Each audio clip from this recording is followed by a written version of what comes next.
Hello friends, आज हम बात करेंगे जो सर्कमसिजन ऑपरेशन होता है वो किस किस तरीके से किया जाता है। बहुत सारी पद्धतियां हैं, विधियां हैं, इनके थ्रू सर्कमसिजन किया जाता है।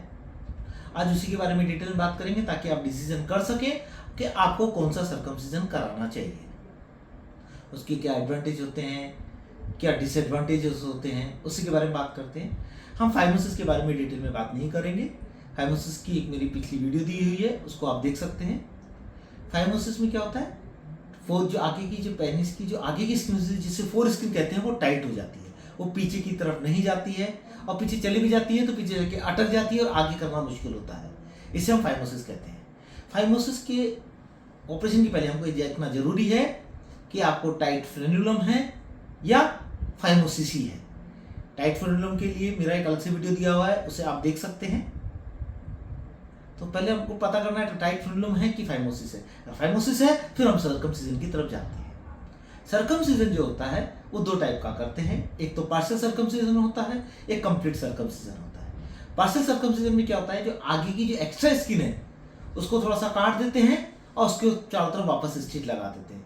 कि कुछ लोग क्या करते हैं, ये आगे की जो पार्शियल सर्कमसिजन के अंदर आगे की स्किन को आगे की तरफ खींच लेते हैं, खींचने के बाद में उसको क्लैंप लगा के कट कर देते हैं और फिर सिलाई कर देते हैं। लेकिन इस पार्शियल सर्कमसिजन का एक डिसएडवांटेज होता है, क्योंकि आपकी जब स्किन कट गई है, स्टिच लग गए हैं, जब हीलिंग होगा तो एक स्कार बनेगा और ये वापस वो पार्शियल जो होता है वो टाइट हो जाता है, तो वापस एक फाइमोसिस का जैसा कंडीशन हो जाता है। इसमें एक एक्सटर्नल जो मीटर्स होता है जहाँ से आप यूरिन पास करते हैं वो तो खुला रहता है, पर उसके ऊपर ग्लास के ऊपर ये स्किन टाइट हो जाती है। हमारे पास बहुत सारे पेशेंट आते हैं जो बाहर से ऑपरेशन करा के आते हैं पार्शियल सर्कमसिजन, वापस उनका फोर स्किन होता है, ये टाइट हो जाता है, ग्लांस के ऊपर प्रेशर देने लग जाता है, ये स्किन वापस पीछे नहीं जाने लगता है।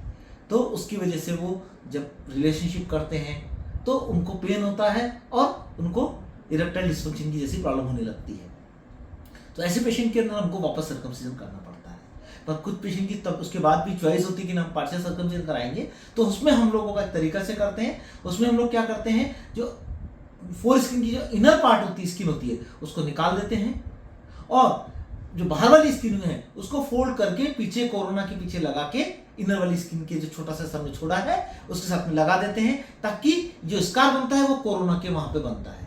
कोरोना के वहां पे जो स्कार बनता है तो वो किसी तरह का भी रिंग नहीं बनाता है, टाइट नहीं करता, और आगे की तरफ की स्किन एक वेरी फ्लेक्सिबल हो जाती है और देखने में ऐसा लगता भी नहीं है कि ये सर्कमसिजन किया हुआ है, क्योंकि सर्कमसिजन करने के बाद में आपका जो ग्लांस वाला एरिया है वो बहुत सेंसिटिव रहता है और आपको लगता है फीलिंग, एक डिफरेंट टाइप की फीलिंग आती है। तो ऐसे में हम पार्शियल सर्कमसिजन कर सकते हैं, पर मोस्ट ऑफ द पेशेंट में हम लोग पार्शियल सर्कमसिजन नहीं करके कंप्लीट सर्कमसिजन ही करना पसंद करते हैं।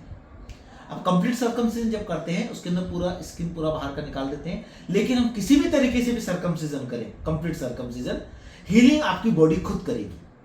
तो उसको हील करने में 7 से 10 दिन, कभी कभी 4 सप्ताह तक भी लग जाता है। लेकिन किसी भी पद्धति से करें, हीलिंग ऑटोमेटिक उतने दिनों में ही रहती है, पेन भी सेम ही रहता है। पर लेकिन हम लोग सर्कमसिजन के पहले एक पेन किलर इंजेक्शन भी लगा देते हैं और टैबलेट भी चालू कर देते हैं एज अर्ली एज पॉसिबल, ताकि पेशेंट को किसी तरह का पेन नहीं हो। कंप्लीट सर्कमसिजन 3 तरीके से किया जाता है। एक होता है कन्वेंशनल क्लासिक वे, उसके अंदर हम क्या करते हैं, आपकी आउटर स्किन जो फोर स्किन की होती है, जो थोड़ा सा स्किन आगे निकला उसको प्लस इनर स्किन दोनों को काट देते हैं और दोनों को फिर बाद में कोरोना जो ग्लांस के पीछे का जो हिस्सा होता है वहां पे स्टिच करके लगा देते हैं। ये स्टिच गलने वाले होते हैं और ये स्टिच यूजुअली 7 से 10 दिन में निकल जाते हैं। हम लोग कहते हैं कि आपको पेशेंट को खुद को ड्रेसिंग सिखा दी जाती है और ग्लांस के ऊपर एक गॉज रखने के लिए बोलते हैं, ताकि आपके कपड़े जो हैं वो गॉज इस ग्लांस के ऊपर टच हो तो आपको कोई सेंसेशन नहीं है। ये तो हुआ क्लासिकल सर्कमसिजन। दूसरा होता है स्टेपलर सर्कमसिजन, जो आजकल बहुत ज्यादा प्रचलन में है। लोग पेशेंट आके हमको बोलते हैं हमको स्टेपलर ही करवाना है। तो स्टेपलर सर्कमसिजन में क्या करते हैं, एक स्टेपल होता है जो कि आपके ग्लास पेनिस के ऊपर स्क्रीन पे लगा के एक बार में फायर करते हैं, एक गोल रिंग बन जाती है। इस गोल रिंग के ऊपर ये स्टेपलर होते हैं, ये मेटल के पिन्स होते हैं, उनके ऊपर सिलिकॉन की रिंग होती है। यूजुअली भी ये पिन और सिलिकॉन की रिंग 7 से 10 दिन में निकल जाती है, किसी किसी पेशेंट में 4 सप्ताह भी लग जाता है। लेकिन इसका एडवांटेज ये है कि ये ऑपरेशन का टाइम 5 मिनट से के अंदर खत्म हो जाता है। जो हम लोग कन्वेंशनल या क्लासिकल सर्कमसिजन करते हैं उसको कंप्लीट होने के अंदर लगभग 15 मिनट का समय लगता है। लेकिन जो एनेस्थीसिया देते हैं, लोकल एनेस्थीसिया देते हैं, अगर एडल्ट है तो लोकल एनेस्थीसिया देते हैं, बच्चे हैं तो हम जनरल एनेस्थीसिया में करते हैं। तो लोकल एनेस्थीसिया देने का टाइम तो सेम ही रहता है, लेकिन ऑपरेशन का टाइम विदिन 5 मिनट खत्म होता है, उसमें 15 मिनट का समय लगता है। लेकिन डिसएडवांटेज क्या है, इस रिंग तो बहुत अच्छी बनती है, लेकिन इसके अंदर कभी कभी जो मेटल के पिन है वो अंदर रह जाते हैं, कभी कभी सिलिकॉन की रिंग आधी टूट जाती है, आधी झूलती रहती है, वो पेशेंट को डिस्कम्फर्ट दे सकती है। तो कभी कभी पिन अंदर रह जाती है, तो ये अपने आप स्टिच को काट के निकालने जैसी नहीं होती है, क्योंकि क्लासिक के अंदर तो हम गलने वाले स्टिच लगाते हैं जो गल के निकल जाते हैं। स्टेपलर का पिन अगर अंदर रह जाता है तो उसको हमको एक छोटा सा ऑपरेशन करके एक छोटा सा एनेस्थीसिया देके उस स्टेपलर पिन को निकालना पड़ता है, इसका डिसएडवांटेज होता है। लेकिन हीलिंग का प्रोसीजर दोनों में ही सेम होता है।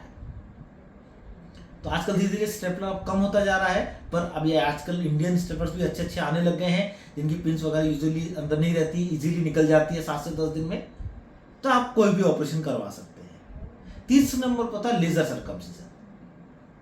लेजर सर्कमसिजन के अंदर हम लोग क्या करते हैं, आपका जो फोरस्किन है उसको हम ब्लेड से कट नहीं करते, जैसे कि हम क्लासिकल में करते हैं, उसको लेजर से कट करते हैं। जैसे डायोड लेजर होता है, कार्बन डाइऑक्साइड लेजर होता है, उस लेजर की मदद से स्किन और इनर स्किन को कट करते हैं।